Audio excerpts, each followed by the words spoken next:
Just a few seconds of watching the actual tools work. All three of these tools date from around about 48. Quite early ones, in as much as that they have cast iron bases. That's the pedestals on the line shaft. The body has both the power hammer and the power press, and of course they have these wonderful hot stamped brass flywheels, which are just beautiful. A lot more photogenic than possibly the Mamod ones.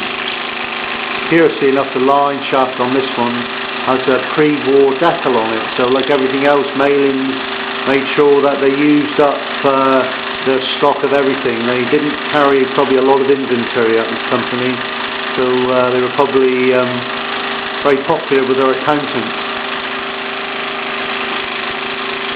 Obviously the engine's got a pre-war decal as well, which is quite worn, but I certainly wouldn't replace that. If I did replace it, which I won't, if I did, I would use obviously one of my own, which would be aged and marked to try and integrate more in with the engine. Certainly I wouldn't use some of the amateurish rubbish that I've seen being peddled around to spoil the engine. Curiously enough, on this one, the power press has a decal on the underside of the engine. Don't know why they put one on there, but it's a nice little touch. It's one of the later blue oval ones. Obviously on this one, the hammer, I've had to twist the band around to ensure that it turns in the right direction. I can have it running directly off the line shaft itself, so you get a slightly lower gearing, so the actual hammer moves even slower.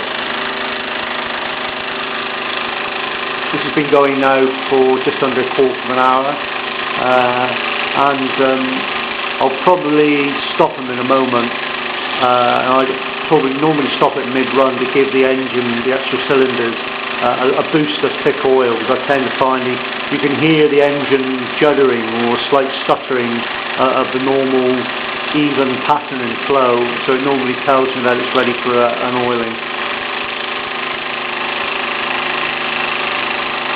I've taken the flat base polisher off. I don't know whether it's a Hobbies or a Mamod. I always call it Hobbies because of its of the darker green, but it's such a difficult period to try and work out what was made for which company, which parts for which, because no matter what speculation goes on, no one really knows. I mean, we only had the early comments about the SE4 which came up recently. Quite conceivably it did have the wrong supports put on there. Then again, it's probably common sense says it didn't, but no one can say for sure. It's a very interesting and in some respects hard to nail down period.